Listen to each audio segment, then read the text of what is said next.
New Jersey's favourite son, Bruce Springsteen, supposedly got stuck with his nickname The Boss while still a teenager in the 60s.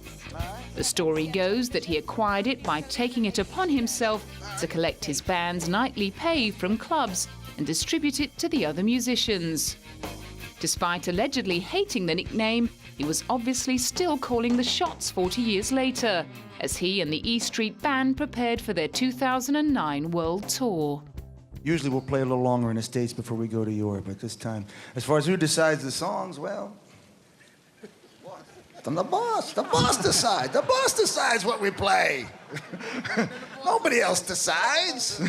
People suggest, hint, beg, cajole, but I decide. The E Street Band, which has backed Bruce since 1972, may have seen a few lineup changes over the years, but still contains original members Clarence Clements and Gary Talent, as well as his longtime collaborator and friend, guitarist Steven Van Zandt. We stayed together, you know. We stayed alive. That's hard to do for people in our business. It's true, you know. And also, you know, imagine you're working alongside of the same people you were with in high school, you know, for 40 years or so, and keeping that together. So all of those things are nice, and they're sort of they just kind of come up as they do. But in the end, it's you know, it's corny, but it's the long ride that it's all about. The long ride has included releasing 8 Billboard 200 #1 albums, the most famous of which was Bruce's 1984 smash Born in the USA, which sold 15 million copies to become one of the biggest-selling albums of all time. It also spawned 7 top 10 singles and was followed by a sellout world tour.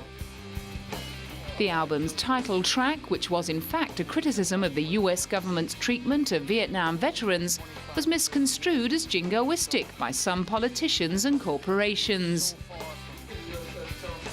But his famously blue-collar views have led to strong associations with the Democrat Party, and he was invited to play at Barack Obama's inauguration concert. He also recently won a Golden Globe Award for his song The Wrestler, which featured in the 2007 film of the same name starring Mickey Rourke. And before heading out on tour in 2009, he and the band warmed up with a little halftime gig at the Super Bowl.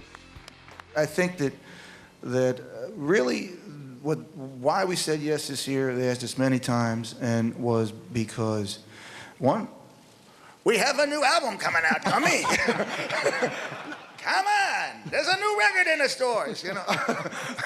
So just happened to come out this past week. So we have our mercenary reasons, of course, you know, and besides our deep love of football.